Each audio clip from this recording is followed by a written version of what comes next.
Hello everyone. In this video we are going to discuss the first numerical on Rankine's earth pressure theory from the chapter Earth Pressure Theory.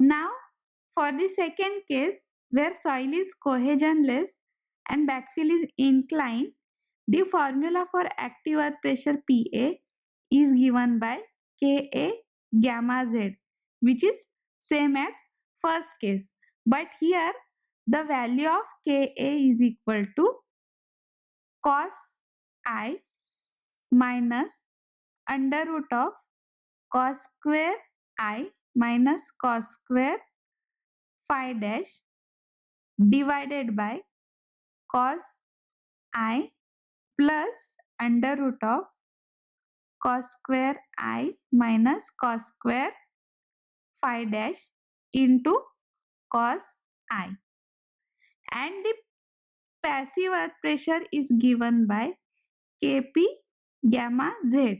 So here Kp is equal to cos I plus under root of cos square I minus cos square phi dash divided by cos I minus under root of cos square I minus cos square phi dash into cos I.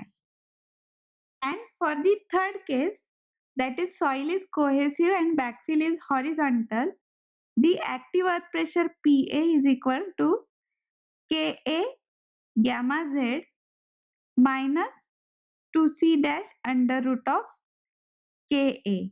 So here Ka is again equal to 1 minus sine phi dash divided by 1 plus sine phi dash, and passive earth pressure is given by Pp is equal to Kp gamma Z plus 2c dash under root of Ka. So Kp. So here Kp is equal to 1 plus sine phi dash divided by 1 minus sine phi dash. A 6-meter high vertical wall supports a saturated cohesive backfill with horizontal surface, and its value of phi is 0. The top 3 meter of backfill weighs 18 kilonewton per meter cube and has apparent cohesion of 18 kilonewton per meter square. Means here in this figure we can see that the total height of the retaining wall is 6 meter and the top 3 meter has density equal to 18 kilonewton per meter cube and C is equal to 18 kilonewton per meter square. And the density and cohesion for bottom 3 meter of the backfill is 20 kilonewton per meter cube and 24 kilonewton per meter square respectively. Draw the pressure distribution diagram. Now let us begin with the solution. We know the formula for Ka for horizontal surface of the backfill. It is Ka equal to 1 minus sine phi dash upon 1 plus sine phi dash. So here value of phi is equal to 0. So Ka becomes equal to 1. So phi is equal to 0 for both the upper and bottom layer. So Ka becomes equal to 1 for both top and bottom layer. Now the formula for active earth pressure for cohesive soil with horizontal backfill is given as Pa equal to Ka gamma Z minus 2c dash under root Ka. So putting value of Ka as 1, we will get Pa equal to gamma Z minus 2c dash. So this is the formula to determine the active earth pressure at any depth Z. Now at depth equal to 0 means Z equal to 0 means at the top of the backfill, the value of this term will become 0. That means PA will be equal to minus 2C dash. So PA is equal to negative 2C dash, which is equal to minus 2 into 18, which is equal to minus 36 kilonewton per meter square. So here this negative sign indicates that this stress is tensile. That means at the top of the retaining wall, the stress is tensile and it is equal to 36 kilonewton per meter square. So as the depth of the retaining wall get increased, the tensile stress get reduced. So at certain depths, it becomes 0. Now let us assume that the tensile stress is reduced to 0 at depth ZC. So now let us determine this depth ZC.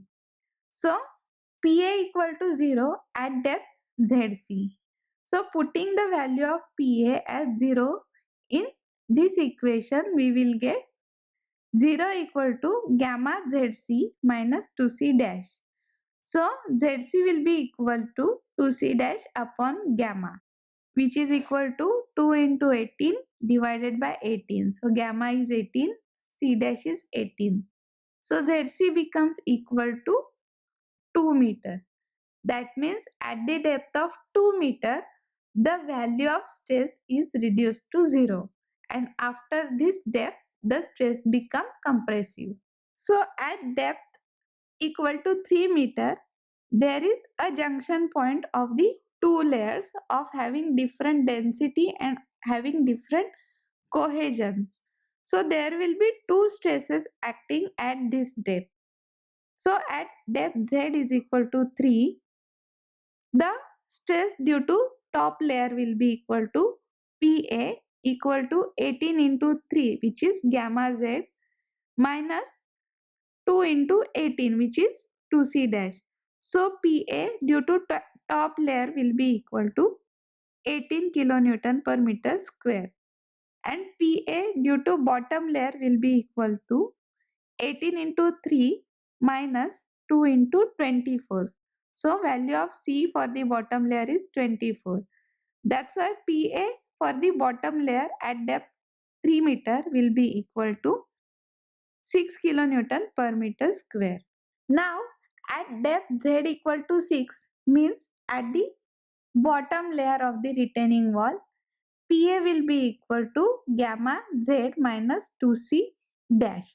But here at depth Z equal to 6, the weight, total weight will be the weight of the bottom layer plus weight of the top layer. So this component indicates the weight. So there will be two different gamma Z, means there will be summation of two different gamma Z's. So PA will be equal to weight of the top layer, which is 3 into 18, plus weight of bottom layer, which is 20 into 3 into 1, minus 2C dash. So here C dash is considered as the cohesion of the bottom layer. So total value of PA will be equal to 66 kilonewton per meter square. Now let us draw the pressure distribution diagram for the retaining wall. So this is the retaining wall. We will name the top portion as point A, the middle portion as point B, and the bottom portion as C.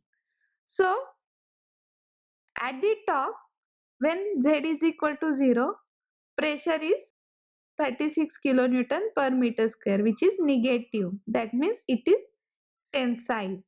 This pressure gradually decreases and at the height of 2 meter, it becomes 0. So at depth Z equal to 2, the value of PA becomes equal to 0 kilonewton per meter square.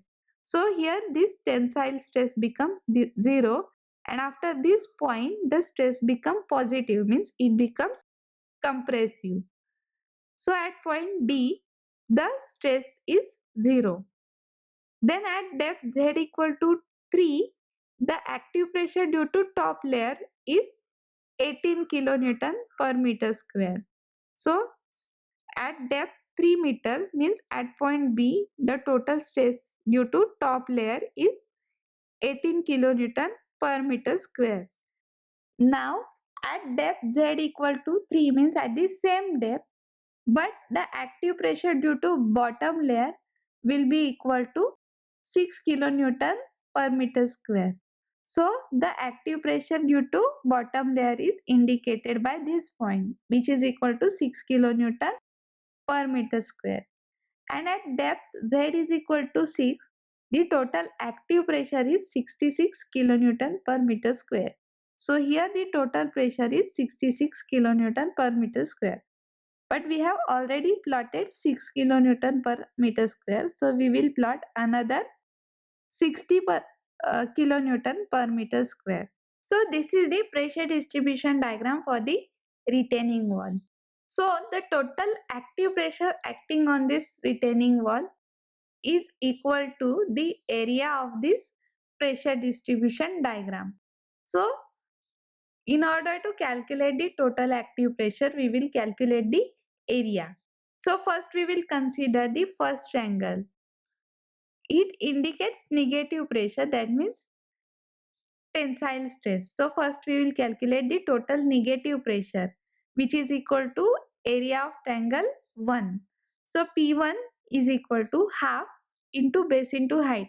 So half into 36 into 2. It gives P1 equal to 36 kilonewton per meter square. So remaining diagram indicates the positive pressure. That means compressive stress. So positive pressure is given by area of this second triangle, then this third rectangle, and then area of this larger triangle. So first we will calculate the pressure indicated by the triangle 2. It is also indicated as P2, which is equal to half into base into height. So 18 is the base, 1 is height. So P2 is equal to half into 1 into 18, which is equal to 9 kilonewton per meter square. Now the total pressure, which is indicated by the area of this rectangular portion, is denoted as P3, and P3 is equal to area of this rectangle. So P3 is equal to 6 into 3, which is equal to 18 kilonewton per meter square, and P4 is equal to the pressure due to the area of this larger triangle. So P4 is equal to half into base into height. So P4 is equal to half into base is 60, height is 3. So total P4 is equal to 90 kilonewton per meter square. So total negative pressure here is 36 kilonewton per meter square, and total positive pressure is 9 plus 18 plus 90. So net pressure PA is equal to 9 plus 18 plus 90 minus this negative pressure 36, which is equal to 81 kilonewton per meter square. So this is the total active pressure acting on this retaining wall PA. So the line of action of this net pressure PA is determined by taking movement of this earth pressure diagram about point C. So now let us assume this PA, which is equal to 81 kilonewton per meter square, is acting at depth Z bar. So the value of Z bar is determined by taking the moment of this pressure diagram about point C. So Z bar is equal to moment of this first diagram. So that will be equal to area of this diagram, which is calculated as 36, into CG of this triangle, distance of CG of this triangle from point C. So it is equal to 4 plus 2/3 of 2 plus area of this second triangle, which is calculated as 9 into distance of CG of this triangle point from point C.